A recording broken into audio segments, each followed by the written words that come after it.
बिस्मिल्लाहिर्रहमानिर्रहीम। अस्सलाम वालेकुम नाज़रीन, आप यूट्यूब चैनल देख रहे हैं। मैं इमरान खान हूँ।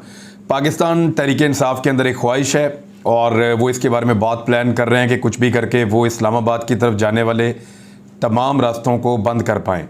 वो कुछ भी करके इस्लामाबाद की तरफ जाने वाले रास्तों को बंद करें। इस्लामाबाद में लगभग छोटे बड़े कोई 14 रास्ते हैं जो जाते हैं, 12 बड़े ऐसे रास्ते हैं जिनको बंद कर दिया जाए तो इस्लामाबाद के अंदर आमदरफ्त बिल्कुल ख़त्म हो जाएगी। लेकिन पहले ज़रा जो नया शेड्यूल आया है लॉन्ग मार्च का, वो आपके साथ मैं शेयर कर लूँ। पार्टी के सेक्रेटरी जनरल ने ये बताया है कि जुमेरात को लॉन्ग मार्च दोबारा शुरू होगा। पहले मंगल का कहा गया था, लेकिन अब जुमेरात को दोबारा लॉन्ग मार्च शुरू होगा और उसकी वजह मैं आपको बताता हूँ। इमरान खान साहब ने जब लॉन्ग मार्च जिस दिन शुरू होगा उसके कोई 11, 12, 13 दिन के बाद इमरान खान साहब उस लॉन्ग मार्च को ज्वाइन कर लेंगे और रावलपिंडी में जाकर ज्वाइन करेंगे। इसमें लेटेस्ट एक और ये है कि इमरान खान साहब की मुद्दत में FIR काटने की बजाय, यानी इमरान खान साहब के जो साथी हैं पाकिस्तान तहरीक-ए-इंसाफ की दरख्वास्त, उसमें उन्होंने 3 नाम दिए हुए थे, वज़ीर दाखिला, वज़ीर आज़म पाकिस्तान और उनके अलावा एक मेजर जनरल ISI के। लेकिन उस पर FIR काटने की बजाय पुलिस ने अपनी मुद्दत में पंजाब में FIR काट दी है और सुप्रीम कोर्ट ऑफ पाकिस्तान के अहकामात थे, FIR तो काटनी पड़नी थी। तो दरख्वास्त मौजूद होने के बावजूद FIR काटी गई है पुलिस की मुद्दत में, और इसमें राना सनाउल्लाह साहब का, इसमें शहबाज शरीफ साहब का या इसमें मेजर जनरल फैसल साहब का नाम नहीं है। अब जो मुद्दई बने हैं दरखास्त में, जिनकी मुद्दत में दरखास्त अब ये कटी है FIR, दस्तखत हैं जी इस पे आमिर शहजाद साहब के। इनकी बेल्ट नंबर है GL816, ओहदा इनका सब इंस्पेक्टर का, और इनका टेलीफोन नंबर भी साथ लिखा हुआ है 033384575774। अब ये क्योंकि सोशल मीडिया पे अब अवेलेबल है तो कोई भी चीज़ छुपी हुई अब इसमें नहीं है। वो बताते हैं जी हम लोग वज़ीराबाद चौक पे ड्यूटी कर रहे थे और वज़ीराबाद अल्लाह चौक वज़ीराबाद पर हम लोग मौजूद थे कि ज़ेरे क़यादत पाकिस्तान तहरीक-ए-इंसाफ चेयरमैन इमरान खान कंटेनर पर हमरा दीगर कायदीन और ओहदेदारान PTI कंटेनर पर सवार और कारकुनाने हाय अवामुन्नास पैदल और गाड़ियों पर सवार जुलूस की शक्ल में मौलाना ज़फ़र अली खान चौक से अल्लाह चौक की जानिब वज़ीराबाद आ रहे थे। जब बिलमुकाबिल रेस्क्यू 1122 दफ्तर वज़ीराबाद बवक़्त करीब 4 बजे के करीब शाम पहुंचे तो कंटेनर के बाएं जानिब से एक नामालूम शख्स, जिसका नाम बाद में नवीद वल्द बशीर कौम महर सकना सोहदरा ज़िला वज़ीराबाद मालूम हुआ, उसने पिस्टल से फायरिंग शुरू कर दी, जिसके नतीजे में जुलूस में शामिल मुअज़्ज़म वल्द नवाज सकना भरोकी चीमा हाल मुकीम सपाल कॉलोनी वज़ीराबाद फायरिंग लगने से दम तोड़ गया। और इसी दौरान कंटेनर पर सवार चेयरमैन पाकिस्तान तहरीक-ए-इंसाफ इमरान खान, 2 मोहम्मद अहमद चट्ठा, 3 हमजा अल्ताफ़, 4 फैसल जावेद, 5 मियाँ अज़हर हुसैन, 6 इमरान यूसुफ, 7 राशिद महमूद, 8 मोहम्मद लियाकत, 9 जाहिद हुसैन, 10 उमर फारूक, 11 अरीब हसन और कुछ नामालूम ज़ख्मी हो गए। जुलूस में शामिल एक कारकुन, जिसका नाम बाद में हसन इब्तसाम मालूम हुआ, ने मौके पर फायरिंग करने वाले शख्स को पकड़ने की कोशिश की, जिसकी वजह से मुलजिम मजीद फायरिंग ना कर सका। बाद अज़ां चेयरमैन पाकिस्तान तहरीक-ए-इंसाफ इमरान खान बाद अज़ तिब्बी इमदाद लाहौर रवाना हो गए, जबकि बाकी मजरूबान और वो जो नाश है मुअज़्ज़म बदरिया रेस्क्यू 1122 सिविल अस्पताल वज़ीराबाद बगरज़ इलाज मुआलजा और हसूल नतीजा जात डॉक्टरी पोस्टमार्टम भिजवाए गए। ड्यूटी अफसरान सलमान अरशद SI को बजरिया फ़ोन रपट दर्ज रोजनामचा करवा कर और आगे उन्होंने अपनी पूरी कार्रवाई लिखी है। तो इस तरीके से किया गया। तो ये संगीन नौयत का ये एक वक़ुआ है जिसकी वजह से अवामुन्नास में शदीद खौफ व हरास और बेचैनी फैली है। और इसकी जो FIR दर्ज की है उसमें 302, 324, 440 यानी इक़दाम कत्ल और कत्ल की दफ़ात, और उसके अलावा दहशतगर्दी की 780A वो भी पाई जाती हैं। तो ये दफ़ात इसके ऊपर लग गई हैं और इस तरीके से ये FIR दर्ज कर दी गई है। मैं तो एक बात जानता हूँ, अगर इस FIR में जो नाम इमरान खान साहब ने कहे थे वो शामिल कर दिए जाते तो पाकिस्तान तहरीक-ए-इंसाफ के लिए काबिल कबूल होती है। अब उन्होंने कहा जी हमारे लिए काबिल कबूल नहीं है।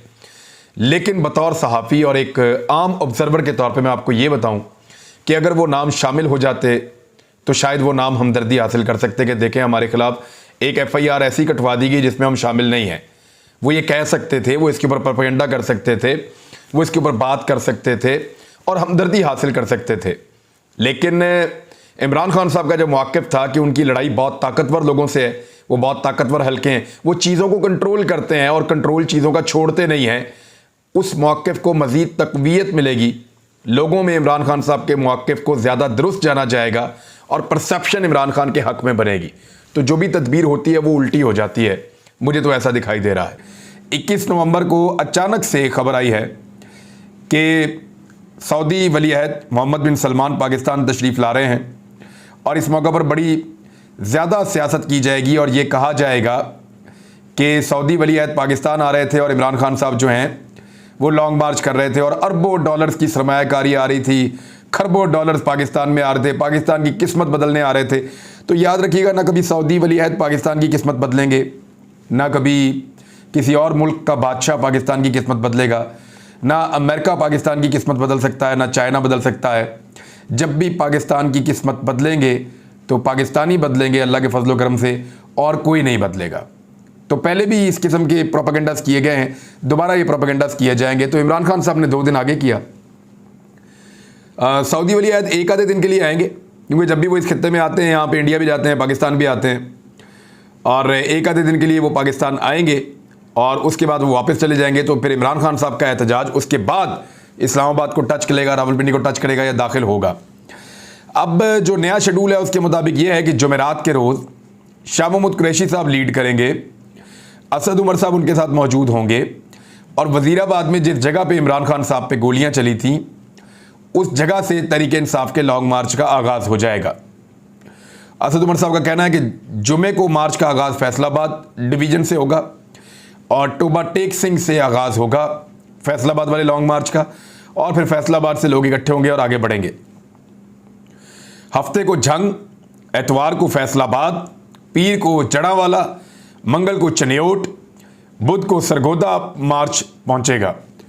बाद में जीटी रोड पर लॉन्ग मार्च शाह महमूद कुरैशी लीड करते रहेंगे। साथ साथ खैबर पख्तूनख्वा से जो लॉन्ग मार्च चलेगा वो 3 तरफ से खैबर पख्तूनख्वा से निकलेगा और खैबर पख्तूनख्वा में जनूबी इजला से मार्च की क़ियादत अली अमीन गंडापुर करेंगे।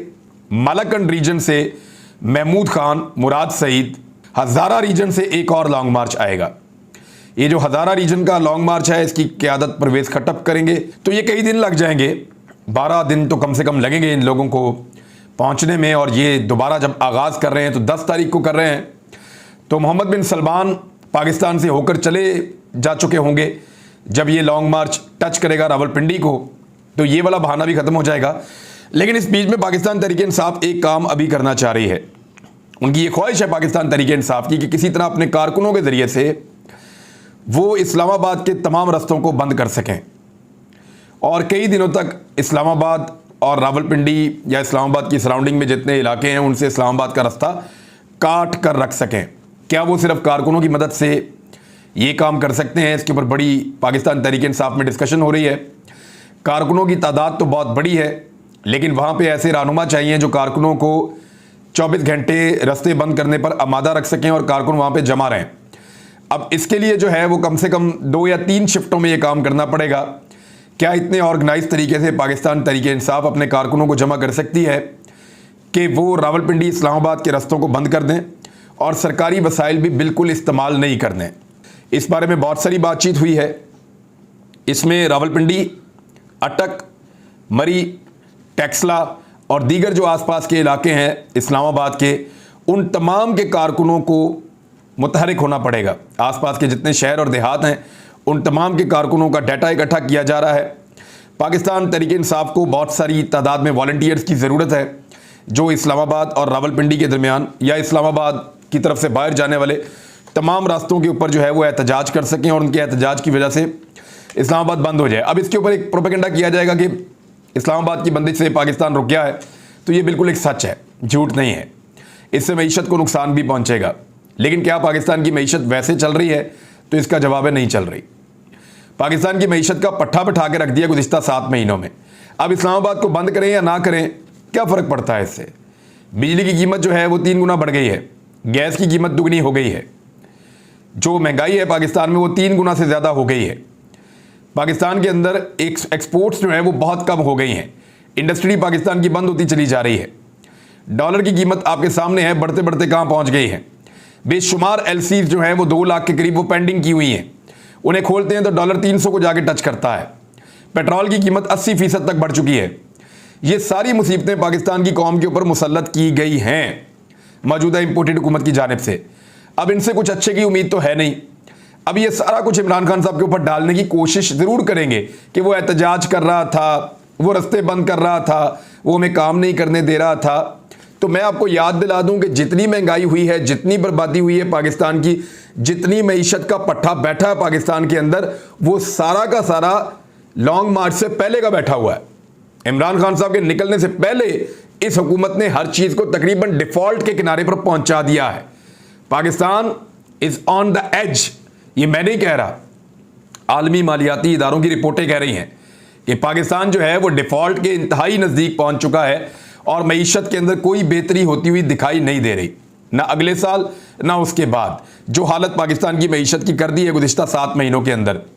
इमरान खान साहब के दौरे हुकूमत के अंदर जो पाकिस्तान की तरक्की की शरह थी वो 6% की रफ्तार से पाकिस्तान तरक्की कर रहा था, और अब जो है 2 साल लगातार की है पाकिस्तान ने, और अब 2% का भी हदफ जो है वो पूरा नहीं हो रहा। यानी आधे से भी कम के हदफ के ऊपर ये पहुंच गए हैं। यानी 2% से भी कम, कहां 6% को क्रॉस करने वाला था पाकिस्तान, और 6% पे 2 साल से पाकिस्तान टिका हुआ था।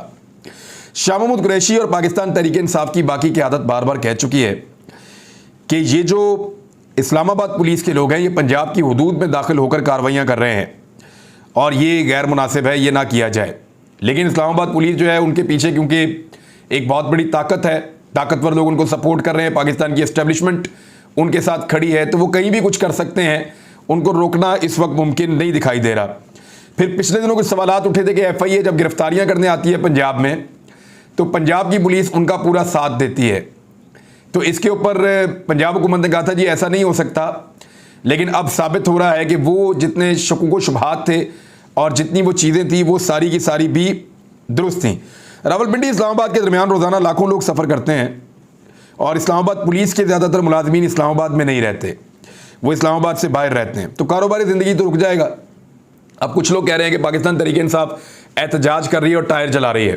टायर जलाने के विजुअल्स जो लोग शेयर कर रहे हैं उनका ये कहना है कि पाकिस्तान को आग लग रही है। तो टायर जलाना पाकिस्तान में एक नॉर्मल फिनोमिना है। पाकिस्तान पीपल्स पार्टी के दौर के अंदर मुस्लिम लीग नून के लोग टायर जलाकर लोड शेडिंग के खिलाफ एहतजाज किया करते थे, उनके MNAs और MPs। तो तब ये टायर जलने से पाकिस्तान नहीं जलता था। मोहतरमा बेनज़ीर भुट्टो साहिबा पे जब हमला हुआ तो पूरे पाकिस्तान के अंदर अरबों डॉलर का नुकसान कर दिया गया। ट्रेनों को आग लगा दी गई, गाड़ियों को आग लगा दी गई, सरकारी इमलाक को जला दिया गया, हर चीज़ को तबाह बर्बाद कर दिया गया। बहुत बड़े पैमाने पर लूट मार भी लोगों ने की। तो ये मोहतरमा बेनज़ीर भुट्टो साहिबा की शहादत के बाद हुआ था जब उनके ऊपर हमला हुआ। तो अब भी एक पॉलिटिकल पार्टी के लीडर के ऊपर हमला हुआ है, उनको 4 जगह पे गोली लगी है और वो लोग एहतजाज कर रहे हैं। उनके लोग, तो उनका भी हक है कि वो टायर जलाएं और एहतजाज करें और रास्ता बंद करें। तो अब पाकिस्तान की बंदिश के ऊपर रोना धोना जारी है। लेकिन क्या पाकिस्तान तहरीक इंसाफ इस्लामाबाद के रास्ते बंद कर सकती है? ये एक बड़ा सवाल है। मोहम्मद बिन सलमान की आमद जो है वो बड़ी ज़ूमानी है कि इस मौका पर वो पाकिस्तान आए, चाहे चंद घंटों के लिए आए। तो उसके लिए पाकिस्तान तहरीक इंसाफ कितना रूम फराम करेगी और क्या एस्टेब्लिशमेंट को ज़बरदस्ती करनी पड़ेगी, ये भी एक बड़ा सवाल है। और मोहम्मद बिन सलमान क्या इस मरतबा आएंगे तो अपोजिशन से मिलेंगे या नहीं मिलेंगे, क्योंकि इमरान खान साहब ज़ख्मी हैं, क्या वो उनसे मुलाकात करेंगे, ये भी एक बड़ा सवाल है। शहबाज शरीफ साहब मिस्र में गए और वहाँ पे उन्होंने वही अजीब हरकतें की जो वो पहले करते रहे हैं। उन्होंने ताजिकिस्तान का जो सदर है उसका बाजू पकड़ लिया और वो इतने बदमज़ा हो रहे थे ताजिकिस्तान के सदर, वो बेचारे कभी इधर देख रहे थे कभी उधर देख रहे थे, वो शहबाज शरीफ की तरफ देखना ही नहीं चाह रहे थे और हाथ छुड़ाना चाह रहे थे। तो शहबाज शरीफ साहब ने ज़बरदस्ती उनका हाथ पकड़ के सारे उनकी कोट की इस्त्री भी ख़राब कर दी, कभी यहाँ उनको मारते थे, कभी यहाँ मारते थे, कभी यहाँ से बाजू खींचते थे। तो ये एटिकेट्स होते हैं बैनुल अक़वामी सतह के ऊपर। शहबाज शरीफ साहब को अब पता नहीं समझ नहीं आती, या वीडियो बनाने के चक्कर के अंदर या ज़्यादा अपनायत दिखाने के चक्कर के अंदर वो इस तरह की हरकतें करते हैं। तो ये बड़ी मायूब लगती है हरकत, और सोशल मीडिया के ऊपर इसमें फिर पाकिस्तान का मजाक उड़ाया जाता है, जैसे कि माजी में नरेंद्र मोदी का मजाक उड़ाया जाता था। नरेंद्र मोदी इस तरह की हरकतें किया करते थे, उन्होंने अब काफ़ी सीखा है, वो अब नहीं करते। उम्मीद है कि मुस्तकबिल में शहबाज शरीफ साहब भी कुछ ना कुछ सीख लेंगे। तालीमी इदारे बंद करने का फैसला किया जा रहा है कि एहतजाज क्योंकि बढ़ता चला जाएगा तो फिर इस्लामाबाद में और सराउंडिंग में तालीमी इदारे भी बंद हो जाएंगे। जबकि इस वक्त जो सबसे ज़्यादा एहतजाज हो रहा है वो रावलपिंडी, इस्लामाबाद, इन इलाकों में या लाहौर में भी एहतजाज हो रहा है। फैसलाबाद में भी एहतजाज हुआ है। एहतजाज तो पूरे पाकिस्तान में हो रहा है, लेकिन अब लॉन्ग मार्च की तैयारियां दोबारा शुरू की गई हैं। देखना यह है कि पाकिस्तान तहरीक इंसाफ लॉन्ग मार्च के मोमेंटम को जुमेरात से पूरी तरह शुरू कर सकती है या नहीं कर सकती। इस्लामाबाद के दाखिली रस्तों पर पीटीआई के मुजाहरे, आम शाहराएं बंद कर दी हैं, मुसाफिर बहुत परेशानी में हैं। कुछ एम्बुलेंसेज देखी गई जो वहाँ से निकलना चाह रही थी, तो पाकिस्तान तहरीक इंसाफ के लोगों ने ना सिर्फ उन एम्बुलेंसेज को निकाला बल्कि वीडियोज बनाकर वायरल की कि अगर कहीं पर भी एहतजाज के अंदर एम्बुलेंस फंस जाए, कोई जख्मी फंस जाए तो उसको आपने फिर फौरी तौर पर, या कोई बीमार फंस जाए तो उसको आपने फौरी तौर पर वहाँ से निकालना है। पाकिस्तान तहरीक इंसाफ ने एक और मुतालबा किया है कि चेयरमैन सेनेट सादिक संजरानी का जो है वो इस्तीफ़ा दे दें वो, और क्योंकि वो अपने हाउस की हिफाजत नहीं कर सके, उन्होंने ही आदम सवाती साहब को वो कमरा दिया था जहाँ पे रहने का बंदोबस्त किया गया था।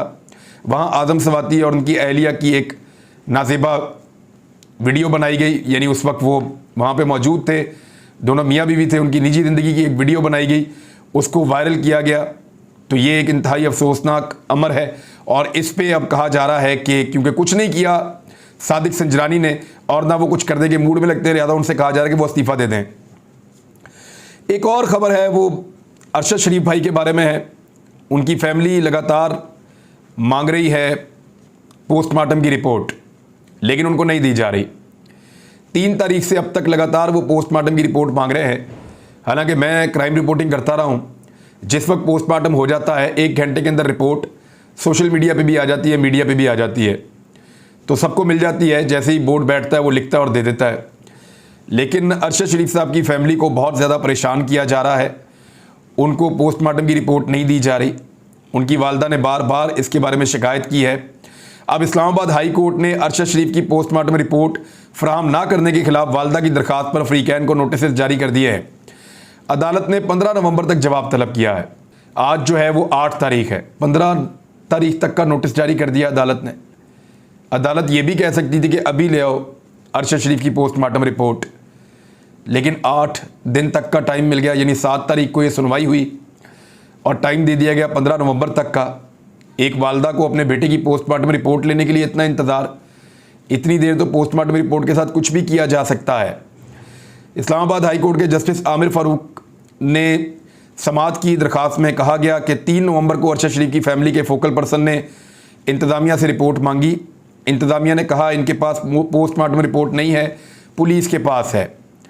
उन्होंने कहा जी पुलिस के पास गए तो उन्होंने इनकार करते हुए इंतज़ामिया से रब्ता करने का कहा।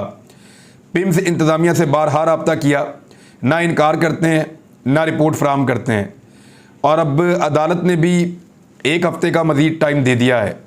ये बड़ी बदकिस्मती है कि एक शख्स शहीद हो गया और पहले उसको खौफजदा किया गया, उसको मुल्क से भागने पर मजबूर किया गया, फिर वो जिस मुल्क में गया वहाँ से उसको भगाया गया, निकाला गया, और फिर तीसरे मुल्क के अंदर वो कत्ल हो गया, और अब उसका एक पोस्टमार्टम हुआ है, उसकी रिपोर्ट भी फराहम नहीं की जा रही। कैसा इंसाफ है इस मुल्क में? क्या ये इंसाफ है? अब तक के लिए इतना ही, अपना ख्याल रखिएगा। अल्लाह हाफ़िज़।